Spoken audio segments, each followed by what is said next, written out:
თუ ჩვენს ცხოვრებაში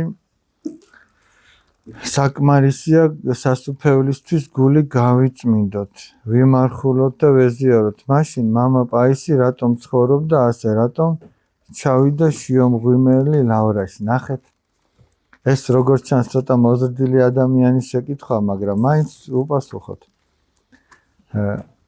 ადამიანს რამდენადაც უყვარს ღმერთი, მით უფრო ცდილობს, რომ აი როგორც სიყვარულს არ აქვს საზღვარი, ესე ამბობს იღუმენი ნიკონი, ისევე უფლისათვის მსხვერპლის გაღების სურვილსაც არ აქვს საზღვარი. ან რაც უფრო მეტად გიყვარს, უფრო მეტი გინდა გააკეთო მისთვის. განასაკმარისი არ არის, მაგრამ თვითონ არ თulis ეს საკმარისად, იმიტომ რომ იმდენად შეიყვარა უფალი, რომ კიდევ უფრო მეტი, საიდან წამოვიდა საერთოდ ბერმონაზნული ცხოვრება. პირველი 3 საუკუნის განმავლობაში ქრისტიანები იდევნებოდნენ და უამრავი მოწამე იყო. ქრისტეს სიყვარულისთვის აწამებდნენ მათ, ტანჯავდნენ და ესეკვდებოდნენ.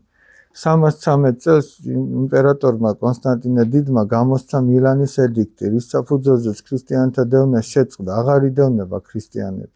მაგრამ ქრისტიანებში დარჩა სურვილი ქრისტესთვის მოწამეობისა. და ეს სურვილი უკვე გადაიზარდა ამ ფართოდ გავრცელებულ ბერმონაზნურ ცხოვრებაში, რომ მათ უნდათ რომ ქრისტესთვის ეღვაწათ. და როგორც წმინდა გრიგოლ ხანძთელის ცხოვრებაშია მოწამეებიო ერთ ჟამს ეწამებოდნენ, მაგრამ აი ეს მეუდაბნოე მამები ყოველ დღე ეწამებოდნენ. აი ეს სურვილი, ამ სურვილის განხორციელება არის თუნდაც წმინდა მამა პაისის ცხოვრება. იგივე შიომღვიმელისა და არაერთი წმინდა მამის.